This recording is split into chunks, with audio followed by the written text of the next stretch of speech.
presentation is when Consumer Energy is done presenting. We're going to try to get you guys your polos as you get on the bus, because you have to have that polo. E-board elections at the final meeting. That's really all I'm going to talk about, because I want to give consumers as much time as possible. So I'm just going to let them go right into it.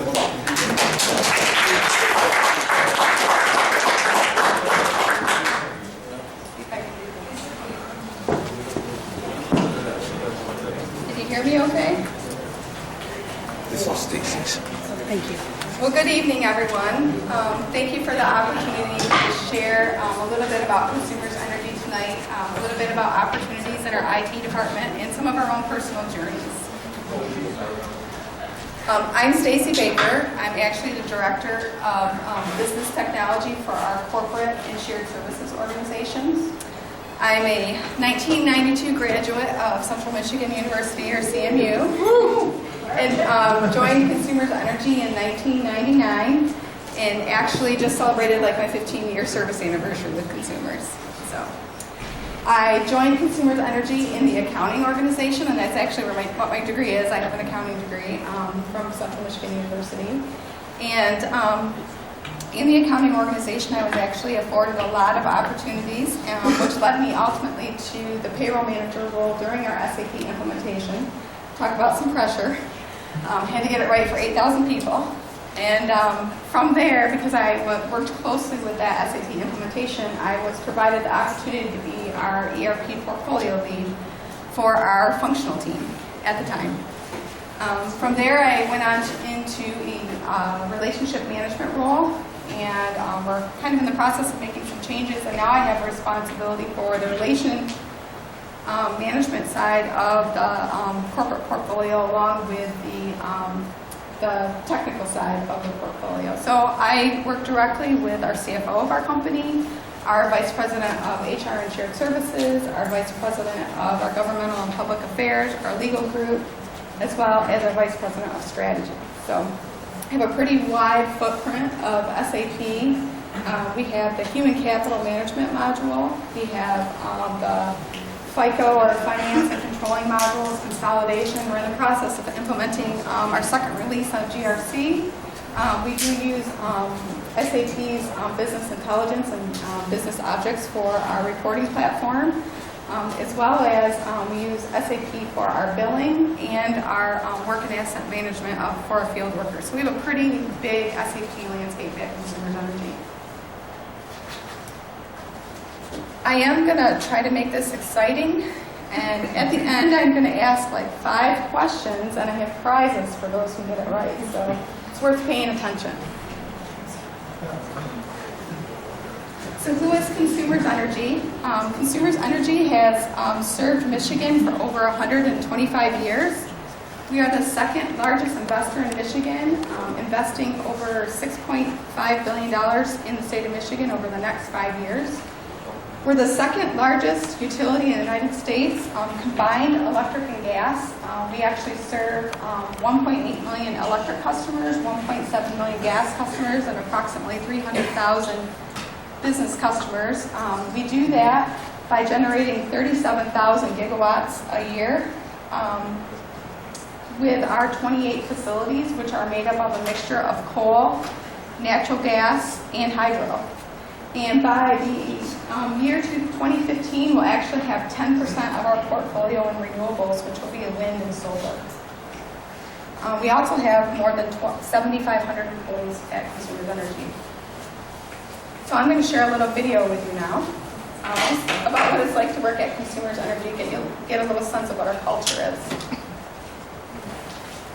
W.A. Foote told employees, if you have promised anything, carry through with it. And that's what we are doing today when we promise customers to be the best in class.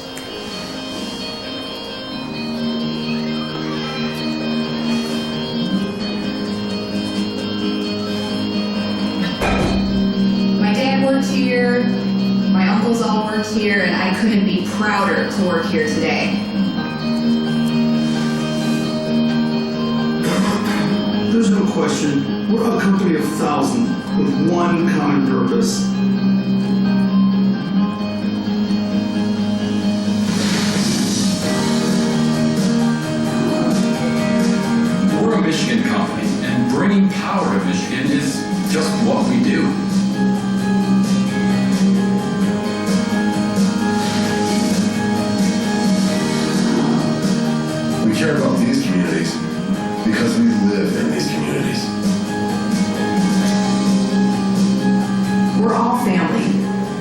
every one of us.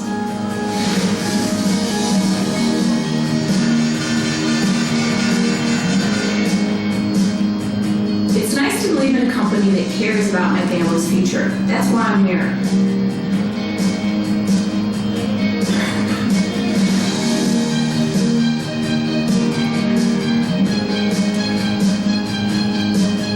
This is a company that doesn't take a day off, ever.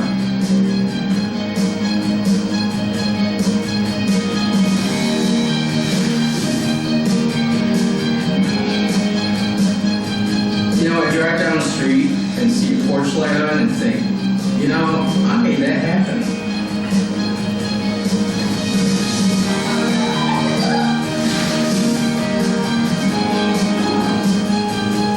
As we begin to write the history of our next 125 years, we will build on the best of our traditions and the work that so many have done before us. We go proudly into the future together. Let everyone know they can count on us.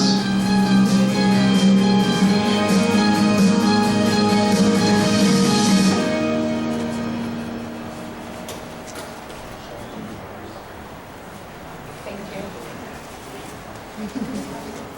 So now a little bit about our IT organization. So we often ask ourselves in the IT organization, how will we ever meet all the business demand? Today, I think everyone probably receives technology in their home much faster than we get it in the office.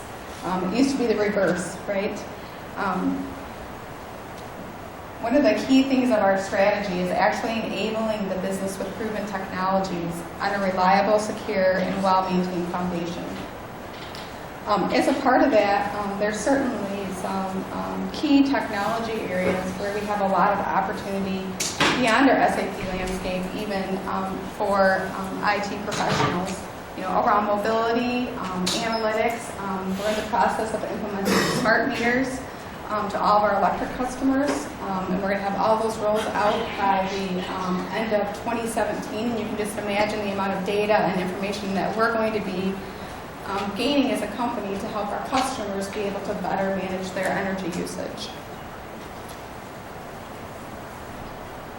So as we're becoming this best-in-class IT organization, we have over 450 employees and 300 strategic contractors that work alongside us in our IT organization. We have 6 major departments focused on delivering business value. To step a little bit more into the IT organization, we have, like I said, the 6 main functions.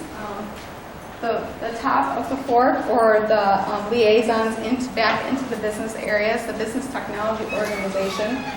The business technology organization has responsibility for the liaison back to the business areas, as well as actually building the solutions and designing the solutions, working with our developers and our infrastructure teams. We have our IT governance group, which works across the organization. Within that group, they're actually applying IT strategy to our people, process, and technology. We have our project management office there. They also have financial management responsibility for our overall portfolio, as well as demand management and managing our resources across the IT organization, and process excellence. You can certainly understand the importance of strong processes in an IT organization, especially with the level of demand that we have, and it's pretty significant. Our enterprise architecture group, they're the group that's out doing the market research and understanding kind of what the next technology trends are that we should be looking at and building into our future solutions and capabilities. We have our information security team, which is responsible for cybersecurity architecture, cybersecurity operations, as well as our NERC critical infrastructure. We have our application portfolio services group, and they're responsible for some of those cross areas across those business technology portfolios. So we have like a testing center of excellence, our quality assurance team. We have our business intelligence or reporting team within that group. That's also where you would find our basis team or our database administrator team within that group. And then we have our technology strategy and management group, and they're responsible for our infrastructure from our client devices, our network, laptops, PCs, field devices, whatever that might be.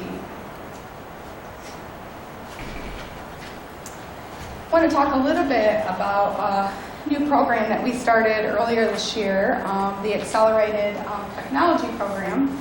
And what that is an opportunity for our interns or other new hires potentially to participate in a three-year program that actually sort of accelerates their gaining business knowledge and business experience. So what it entails is actually 3 unique assignments through the IT organization.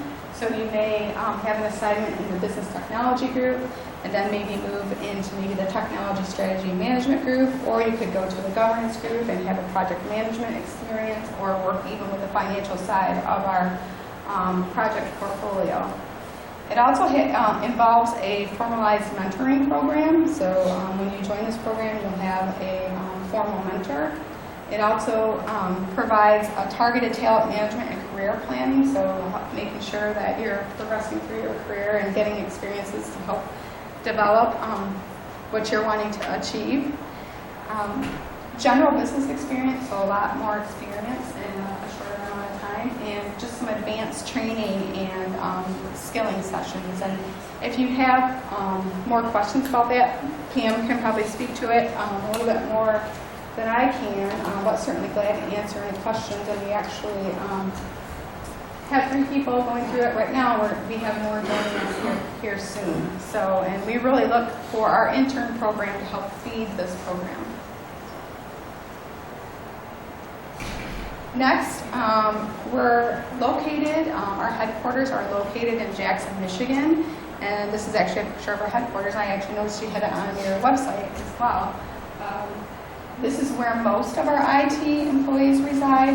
We do have IT employees that are throughout the state. They're folks that are more hands-on and actually go out and help with client devices or issues with laptops or workstations. But Jackson is a pretty good community. We actually have a lot to offer. We have a lot of public golf courses. We have a lot of all sports lakes in the area. We're actually centrally located between Lansing and Ann Arbor. It's actually a very nice area to live in, and also provides just a lot of extracurricular type activities that you might want to get involved in. We also, for a couple years ago, for our IT group, we actually, it's just across the street from our headquarters, but we located about 150 of our IT employees into what we call the Michigan Technology Development Center. It actually provides us an opportunity to offer a more collaborative, inventive space for our employees. We actually kind of modeled it after kind of a Google-like experience, actually see people wearing shorts in the summer or whatever. So some people really like it and some aren't too sure about it, but it does provide an alternate space real close to the headquarters. With that, I would like to introduce Corey Nykamp and have him come up and share his personal experience.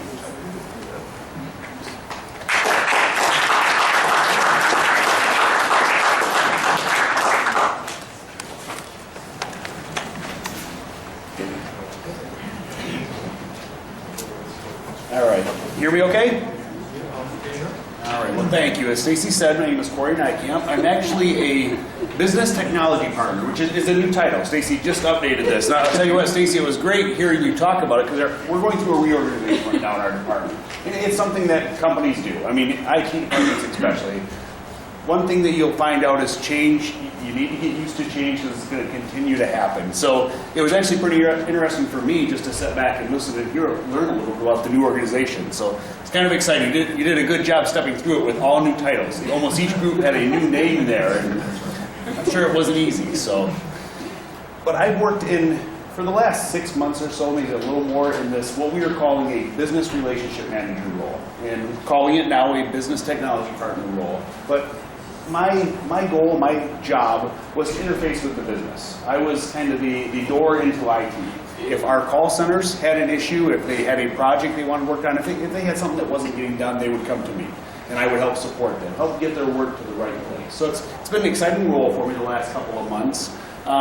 Before that, what I want to do is jump back. I'm also a graduate from CMU, graduated from here in 2000.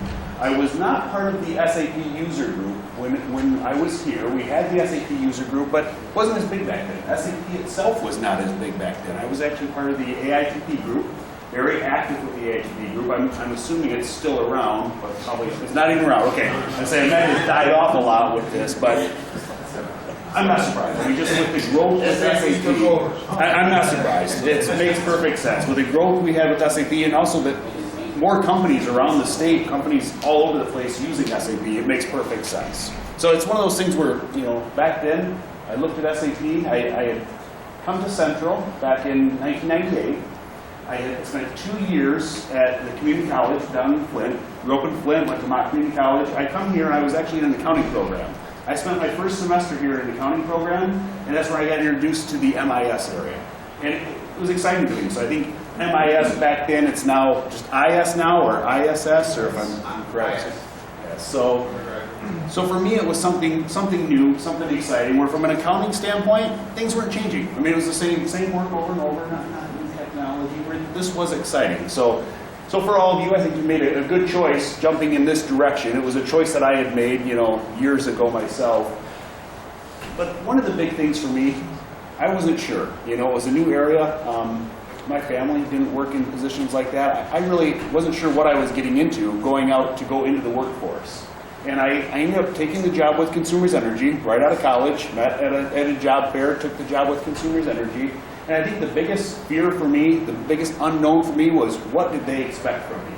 I was worried that I would go in and not be productive day one and pretty much be back out on the street and not have a job fair to go to. But I guess one thing just for you guys to know is that it's a big investment. For us to bring in new hires, it's a big investment for us. It's a big investment in you guys. We're looking to bring you in and let you learn as much as you can those first couple of months. So don't have that fear that you need to go in and you need to produce day one and you need to get stuff done. We're bringing you in. We're going to slowly get you up to speed, and over the next couple of months, we're going to make you productive to us. It may take years sometimes to get productive in an area you worked in. As you've learned through school here, as you learn through the SAP courses, it's not simple. It's a very complex system. The business itself is very complex. It takes time. So that's the biggest thing. I think the biggest learning for me, the biggest thing I'd like to pass along is that you're going to get time. You're going to develop. It's going to take a couple of years once you adjust into the new role, and that's okay. It's definitely a learning curve.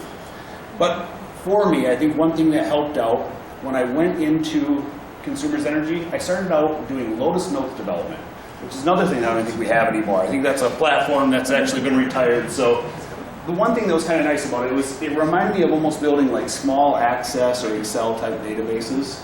People would come to me and say, this is what I need. It was a pretty small solution, and I would do the analysis work with them. I would sit down and map out exactly what they need, mock up some screens, write up the requirements, check it out with them, make sure that it was what they were looking for. And then I'd actually go off and do some of the screen development and the actual coding behind the scenes and come back and make sure it was what they wanted. And we go through the whole implementation cycle to get it in. For me, it was gratifying. It was exciting because you picked up something from beginning to end. You learned that analysis role, you learned that development role, you learned that deployment role, and then even the support role after the fact. So it was kind of an exciting position, good learning for me moving into an IT type field. After that, I ended up moving into more project support. I ended up moving into our program management office and helped support a few projects. And then later on, ended up moving into more of a program manager role and ended up playing kind of a key role in a number of projects. The first big project that I played a key role in was our SAP implementation. Back in about 2006, we kicked off a project to implement SAP. And I had actually left the company about that time. Worked for Consumers for about 6 years. I had left the company, took a job down in Indianapolis, and my old boss called me back and said, you know, we've got this SAP implementation going on. You know the data. We could really use your help. And it was that whole, me working on these smaller applications, I had a good feel for the data, you know, all around the different portfolio that we had. So I ended up coming back to the company. You know, probably the best move I ever made. It was one of those things where it was nice to see what else was out there. Nice to spend a few months elsewhere just to see, you know, differences in companies and stuff. But then come back and really help get our SAP information in. And then that was exciting. I mean, I'll tell you what, the whole effort, we rolled out SAP, we called it a big bang implementation. We took all of our SAP, the ERP type portions, the finance, the supply chain, you know, all the corporate type stuff. We rolled out all of our work and asset management and all of our customer records and billing systems all in one day. July 1st, 2008, if I remember correctly. So, but it was, what was amazing, my job was getting the data converted. We had to go and we had to pull the data from the legacy systems, and we had controls there. We had to make sure we knew exactly, you know, how many records did I pull from this system on what date. Then come over here and load it in the new system and verify record for record that it was there. And it wasn't always a one-to-one relationship. One record over here might become 200 over here. So it was a big effort. I mean, honest to truth, it was a 30-day effort to get data from the time that we said we are going live, start moving data. It was about a 30-day effort of actually stepping through this process to get the data moved. Not only was that a 30-day effort, but that was about a 1.5 year effort of practicing it. Month after month after month after month, practicing that 30-day effort. So exciting stuff. I'll tell you what, it was kind of amazing. After that 30 days, we come to July 1st, 2008, and we pretty much turned the switch on and said SAP's up and running, and it ran just fine. It was kind of amazing. It was a ton of work up front, but kind of amazing to see how well it ran. I think one of the biggest things that caught us by surprise then, after rolling out SAP, was how integrated it is and how a change over here can all of a sudden impact something over here that you never even knew were related. So that's one thing that it drove for us, is a very, and you'll find this with big companies, a very structured system development lifecycle. What you'll have is changes are made in a development system. They're tested in a QA system. They're then tested in a pre-prod system, regression tested to make sure you're not breaking any major functions before moving something to production. So if somebody comes to you and says, can you please reword this? I want to change the wording on this. You say, well, absolutely we can, but it will not roll out to about 2 months down the road, because it's about a 1-month cycle just to get those changes to move through the whole life cycle there. It's kind of amazing. It's kind of a shock to see that. You know, a small 5-minute change will take you a month to get it deployed or more, just because of the structure that we have to go through. So for me, I think the biggest thing was after the SAP work, I moved into a few other projects, and another big project that I helped support was our sourcing initiative. A couple of years ago, we brought a company in. We brought a third-party company in essentially to help us with our supporting SAP, supporting all of our IT applications and infrastructure. And that was a big change for us. We had always supported the systems internally with company employees. So for us to go and bring a company in and essentially source a lot of our work was a big change. It was kind of scary to a lot of people. But what it is we have more work, more demand from the business. The industry's changing enough that there's more work there than we can handle internally. So it's worked out for us. We've pulled people in to help support our systems, which has freed us up to do more of the project work. It was kind of exciting because it was a whole new operation, you know, bringing in this new company to source our work, to do this support work for us. I even made a trip. The company that we're working with is headquartered in India. I made a trip over to India to see the operations there, help get the stuff set up on that side too.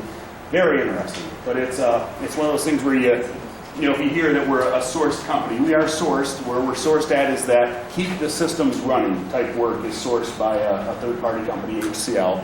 And it's actually been a move that we need to make, a move that went extremely smooth for us, and taken us a few years to get there, but step that we had to take. As far as Consumers Energy compared to other companies, I think one thing that you're going to find if you're looking for a job in SAP, you're going to end up at a big company for the most. I mean, in most cases, it's the larger companies that are running SAP, but there's a big difference. You know, if you walk into a small type IT shop or a small company, I did a number of internships, and they were the smaller companies, and it was kind of amazing because you would just get all the work, and you would fill 10 different roles yourself. When you go to a big company and you're supporting something like SAP, your function is a very specific thing. Your expertise is a very specific thing, and that's a change. It's kind of amazing how you're going to focus on a very specific part of SAP, focus on the development side, configuration side, testing side. It's amazing how you're going to have a focus in one certain area, and it takes a whole team of people to get the stuff moved through. So the good thing about a large company, though, is you're going to focus in a certain area, but there's a lot of people there to help support you. For example, at Consumers Energy, I don't know the exact number, but we have around 500 IT employees. It's a lot. It's a big organization, but it's also a lot of people to help you and a lot of people to support you, a lot of people to learn from. And that's one thing that I've learned is that there's a lot of support there and there's a lot of opportunity also. For example, we're going through a reorganization right now. And I'm going to change jobs as a result of this. I'm actually moving into a portfolio manager position. So for me, it's exciting. We go through these reorgs. It's kind of exciting. New work comes your way. It's definitely interesting stuff. I mean, working with a big company, it's been great. I've worked both sides, small companies, big companies, and big company is something that there's a learning curve there that's great for everyone to jump into at some point in your career. I think another thing, probably one of the biggest takeaways, two of the biggest takeaways. One that I already said was, don't expect to be productive day one. Don't feel that you need productive day one. Don't be stressed out about that. Another big thing is internships. Internships are critical. We've got a number of people coming with a lot of good experience and a lot of good grades. The internships are what are going to set you ahead of other people. So when you're doing an interview and you can talk about stuff, you can talk about real life experiences, you can talk about work that you've done over the summer during an internship and how it relates to stuff that's going on at the company, that's a great experience for you. So I did 2 internships when I was in school. They were with smaller companies. Looking back, I had gotten an offer from Steelcase that I didn't take at the time, and I kind of wished I would have just to have worked in a bigger company during the internship. But definitely spend your time, spend time looking for internships if you're not already. Even if you're a freshman, start looking. You can, it's never too early to start, in my opinion. There's work that you can do out there, but the internships are really what's going to set you ahead when you're looking for a job. I think I'm good. I'm going to be around here. I know you guys need to run out a little bit later, but I'm here and happy to answer any questions you guys have later on.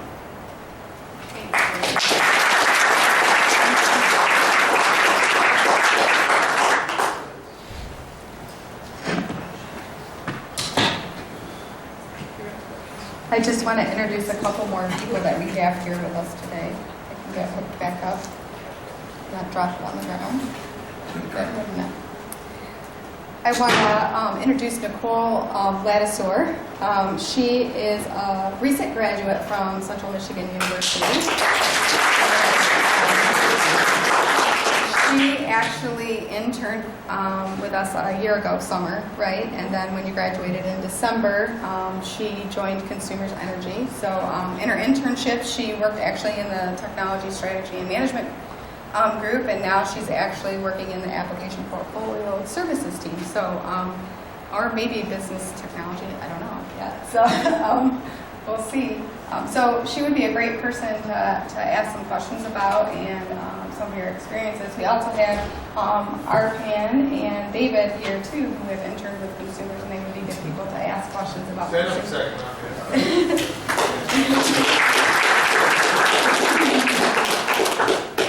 I also have Pam Pinska with me. She is our recruiter. She's actually been here all day today, I think. I have. Talking to students. Interviewing. So, yeah, so that's pretty good. So if you are interested in applying for Consumers Energy, you actually can go to our website, consumersenergy.com, and apply. I also have some pamphlets if you're interested with the same information you can take away with you when you go, so you have something to remember. Consumersenergy.com is pretty easy. So with that, I'll open it up for questions, but remember, I have prizes at the end, so I'm going to ask my questions last. So, any questions from anyone? So, and for really any of us. So. Yeah, I got two big questions for you guys. Okay. Do you sponsor international students? I'm sorry. Do you sponsor international students? I'm going to let PM answer that. So. I would say it is reviewed on a case-by-case basis that we look at sponsorship. So it ultimately determines, skill set and the openings that we do have at the time. So, but certainly that is an option that we do pursue. Great. And then for your guys' full-time positions, do you have a minimum GPA you look for? For our what positions? For a full-time position? For full-time positions, I would say that we're not so worried about a GPA. Certainly that makes you stand out, the higher GPA that you do have. So we do like to see that. We do have minimum requirements for internships. And Stacy mentioned our accelerated technology program. The internship program that we do have is our springboard into that rotational program. So we would like to see a GPA of 3.0 or higher for that. I have a question. Are the internship assignments predefined in advance so that you know what placements you're going to have, or is it kind of open-ended and we're looking for internships and we may place you here, here, or here? Good question.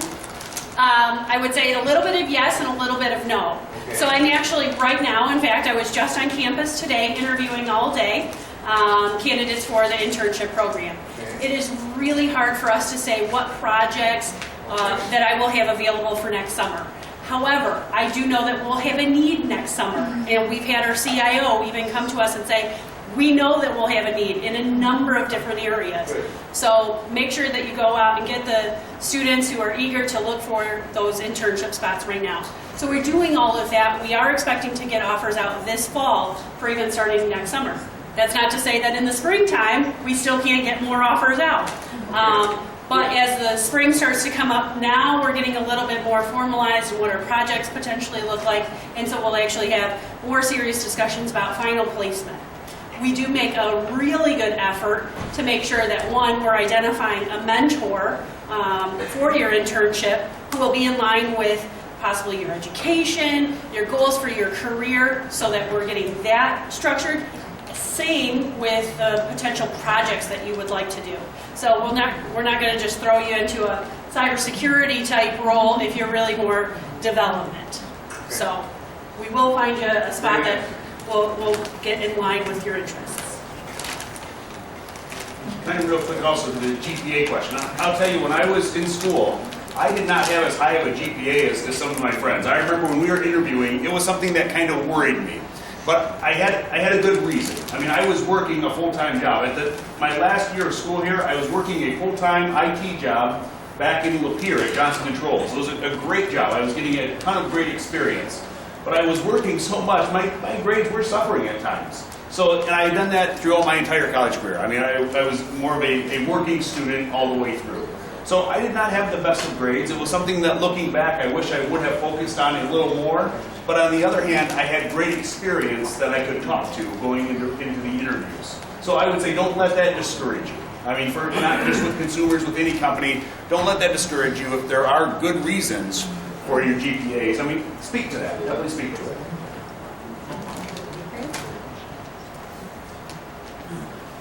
I can't believe that those are the only questions. So Nicole, classes that you took here, were they of value? Yep, the SAP classes help me a lot because I'm actually doing testing and development right now, and knowing those screens and knowing how to navigate around helps a lot. Did you get your term 10? Yep. Okay. That's actually one of our challenges often when rolling out new solutions. It's just, SAP screens aren't as user-friendly sometimes as other solutions, and so having that pre-experience coming into the workplace is really helpful. SAP is user-friendly as long as you've used it. That's right. Yeah. So, 2 questions. Have you guys looked into like personas or priorities for SAP interfaces? And who's going to win the ERP sim this year? Wow, Consumers Energy is going to win the ERP sim this year, right? So let's just get that out of the way. And then your first question is we have been talking to SAP about those. We haven't actually made a decision like one way or the other, or know exactly what we might apply those for yet. But it's something we have been talking about with SAP. So.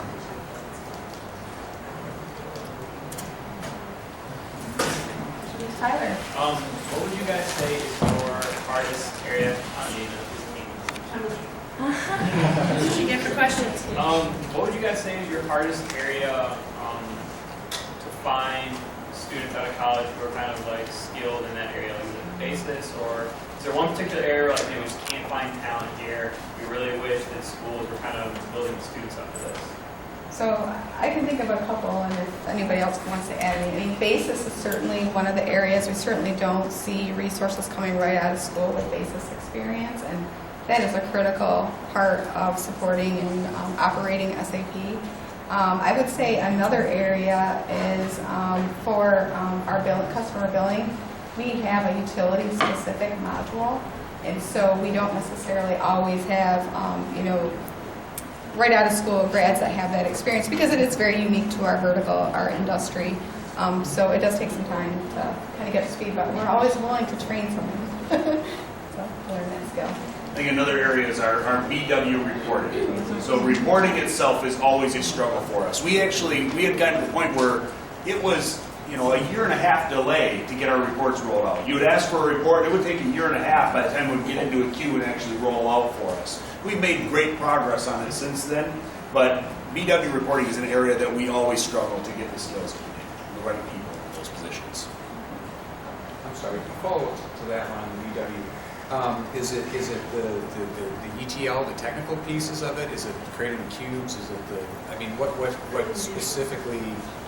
I'm curious of what skill set specifically, or all the above. All areas. I think the biggest thing is it's not well understood how complicated it is behind the scenes. Like you were saying, with building the cubes and all the work that goes into getting it, getting a report in place. Somebody will look and think of something like Crystal Reports, where I can just, drag some stuff around and I've got a report there. Yeah, and that's what's expected a lot of the times, and it is a struggle with that. People don't realize the amount of work and the amount of people it takes to really, skilled people it takes to put those reports together for us. As a follow-up on that, again, is it because we're talking about the technical side of it, but we also have the analytics side. Yep. And is it a need on both of those, or because you can have the technical skills to build it, but you still have to have the ability to analyze the data. Yep. And so. Yeah, I was just going to add to that. That's exactly one of a piece of the challenges is we can build all these great cubes and have all this data sitting in this warehouse, but if people don't know how to consume it and use that data, we're just going to get the same old reports we've always had, and we're not going to get the value out of the information. So, and it's a challenge to find those analytical skills as well. So. Well, accepting this question, the SAP claimed that the SAP HANA is going to be one of the best solutions for such kind of problems. So, are you thinking about the SAP HANA to be? Yes, Yeah. you know it better. So we actually have piloted HANA and seen some pretty significant improvements in a pilot. Like, as an example, we probably had a report that ran maybe 4 or 5 hours, maybe even more than that. It's running in like a few minutes. We're actually in the process of implementing HANA in our production environment, and so when I come back next time, I'll be able to tell you a little bit more about our practical experience. So, yeah. Sounds like a field trip. Yeah, it does. It'd be great. My question is in regards to the internship. Maybe this is for Pam even. So, are there certain skills that might look stronger on a resume that you after looking at so many? What jumps out to you that's stronger? You want to know what is actually funny is I was in the Ronan Hall where Career Services is, and I walked out to the lobby and there was a flat screen out there and it said, these are the top 10 skills that companies are looking for an internship. And the number one, and I agree absolutely with this I was list. waiting for that, but I didn't like any of them. Absolutely agree. Number one, communication skills. Because if you don't have good communication skills, you're never going to get your message across or really kind of understand or do any kind of facilitation between people. Number two on that list was teamwork. I think multiple people have mentioned here, every job that we have it requires a team. So we are looking for, a team like this sort of group, and what did you have to do in this? Your class projects, which I think are full of team projects. Any kind of work experience that you're doing, any kind of extracurricular where you're working with a team, make sure that you're really kind of pulling those out. So it could be a sports, right? But that is a team-centered group that you're in, and I want to know your participation on that team and effectiveness in that role. And then the third one, I'm trying to think what it was. I absolutely agree. Oh, problem solving. So I'd like to see, the ability to solve problems, the ability to troubleshoot things. So it could come from a technical type of standpoint, your ability just to know where your tools are to try to figure things out. If Google's your number one spot to go to, make sure that you know how to really use that. If it's a large network of people, use that and tell me how you use that. So being able to communicate what your problem-solving process is and being able to figure things out, that's really what we're looking for. So get that in your resume then. I'll add on to that problem-solving question because often, we'll get a ticket, it'll say my PC's not working, right? But until you ask the right questions, do you really understand that it's not plugged into the wall, right? So often what seems like the issue on the surface isn't always the issue. You have to dig deeper and ask the right questions to get there. So if anybody has a chance, go to their career services. Those are the top 10 skills. I absolutely agree with them. I want to comment on stuff you said, 'cause I think it's really important for everybody to hear what you just said. The team, and we do the team thing, you guys all know that. But she said that also your impact. So it's not enough that you say I was on this team or I had this experience. I've read a lot of resumes that you guys have, and it always reads I was on this team, I was there. You were present. What did you do? So your impact. How did you do this? And that's going to set you forward. Correct me if I'm wrong, but that will set you apart from the other one, saying my impact on the team was increased productivity by 25%. We did this, we did this.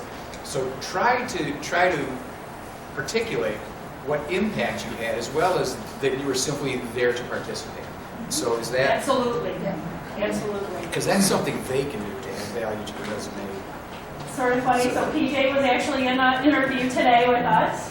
And I asked him all about teams and your role on the team and what was your project? Tell me about experiencing conflict. How did you work with all that? So multiple questions about working on a team, right? So yes, that is something that we're looking at. Under consideration. No offer right now. I'll know by 1st of December. We're trying to impart also some of those problem-solving skills on them by changing some of the ways in which we teach them, by using case methods and a variety of other things to let them actually then have to figure out what is the problem and how do you solve it, because there are many possible solutions to problems. Yes. It's finding the right one and the effective one that you're working with. So that was a point for you guys to pay attention. We're doing those things. Any other questions? I can be. Question. All right. It must be dark out today. Must be. All right, so I get to ask my questions, right? See who is paying attention. So where is Consumer Energy's headquarters located? Jackson. Yeah. Yes, Jackson, Michigan. Yeah, Michigan. Do you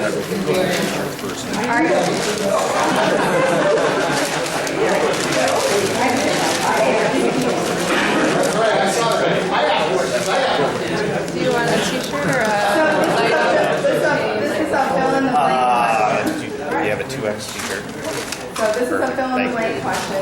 So CE is the blank largest investor in Michigan. Second. Yeah, right. How much do we invest? 6.5 billion. Yeah, yeah. It's a bonus. So how many gigawatts does consumers' energy produce annually? Gigawatts to be produced annually. No. No. 37. Yep, 37 what? Gigawatts. 37,000. A zero here, a zero there. Yeah. What's not enough is nature. That's right. So, what is the name of the special program for new employees? I'm sorry? No. Yeah. Yep, you got it. Yep, Accelerated Technology Program. Yep, very good. This is a hard one. What year did I graduate from CNU?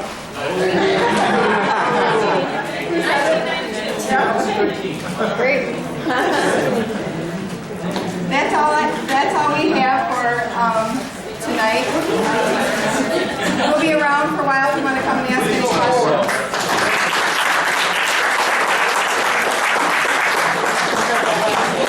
Hey guys, couple super quick announcements real quick.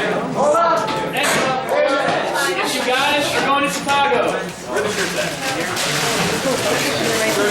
Shirts are back there. We're going to start checking people off, getting people shirts. Get in line for the